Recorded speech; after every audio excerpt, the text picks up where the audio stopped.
As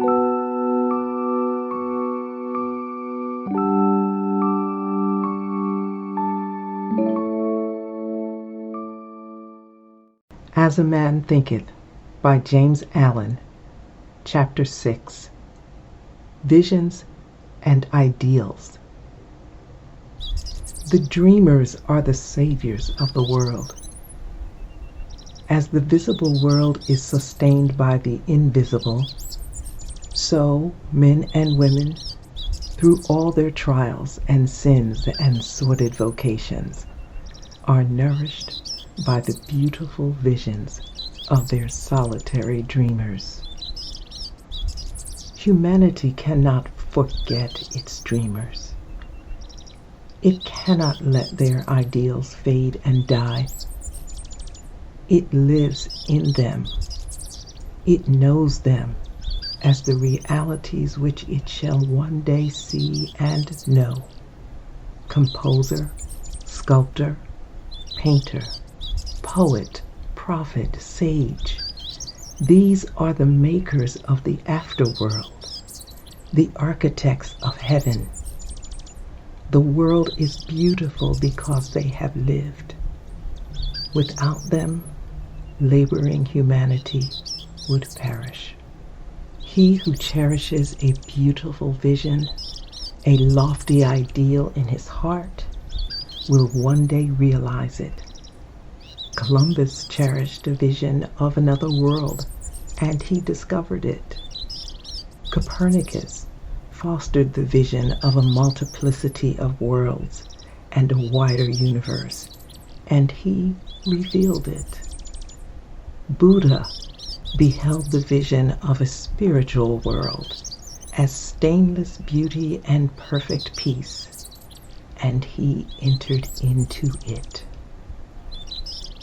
Cherish your visions. Cherish your ideals. Cherish the music that stirs in your heart, the beauty that forms in your mind, the loveliness that drapes your purest thoughts. For out of them will grow all delightful conditions, all heavenly environment. Of these, if you but remain true to them, your world will at last be built. To desire is to obtain. To aspire is to achieve. Shall man's basest desires receive the fullest measure of gratification, and his purest aspirations starve for lack of substance? Such is not the law. Such a condition can never obtain. Ask and receive. Dream lofty dreams, and as you dream, so shall you become. Your vision is the promise of what you shall one day be. Your ideal is the prophecy of what you shall at last unveil. The greatest achievement was at first and for a time a dream. The oak sleeps in the acorn. The bird awaits in the egg. And in the highest vision of a soul, a waking angle stirs. Dreams are the seedlings of realities. Your circumstances may be uncongenial, but shall not remain so if you only perceive an ideal and strive to reach it. You cannot travel within and stand without.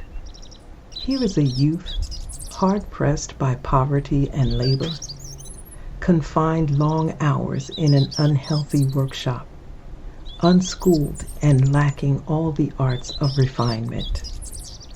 But he dreams of better things. He thinks of intelligence or refinement, of grace and beauty. He conceives of, mentally builds up an ideal condition of life. The wider liberty and larger scope takes possession of him. Unrest urges him to action, and he uses all his spare time and means to to the development of his latent powers and resources. Very soon, so altered has his mind become that the workshop can no longer hold him. It has become so out of harmony with his mindset that it falls out of his life as a garment is cast aside.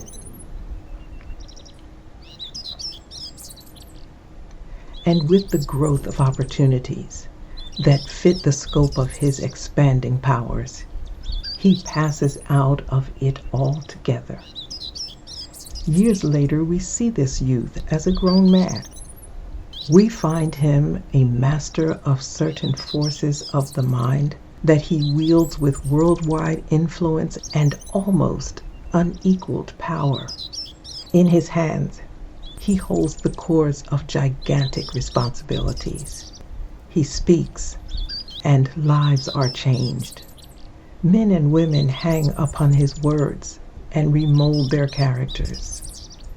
Sun-like, he becomes the fixed and luminous center around which innumerable destinies evolve. He has realized the vision of his youth. He has become one with his ideal.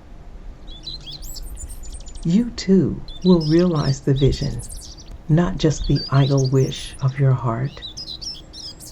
Be it base or beautiful, or a mixture of both, for you will always gravitate toward that which you secretly love most.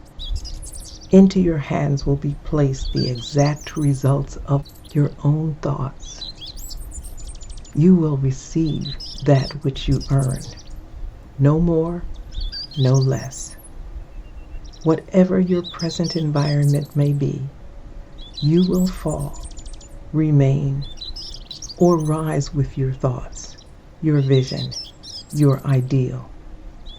You will become as small as your controlling desire, as great as your dominant aspiration.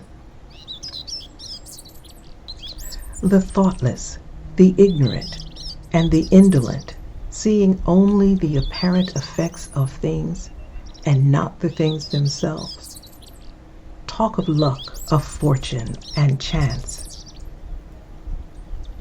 Seeing a man grow rich, they say, how lucky he is.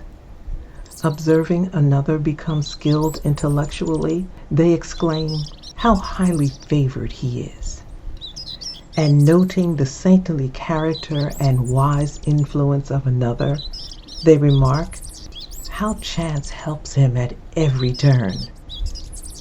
They do not see the trials and failures and struggles which these men and women have encountered in order to gain their experience.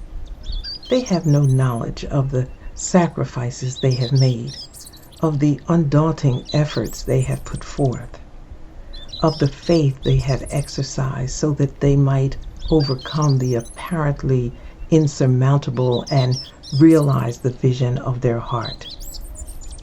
They do not know the darkness and the heartaches.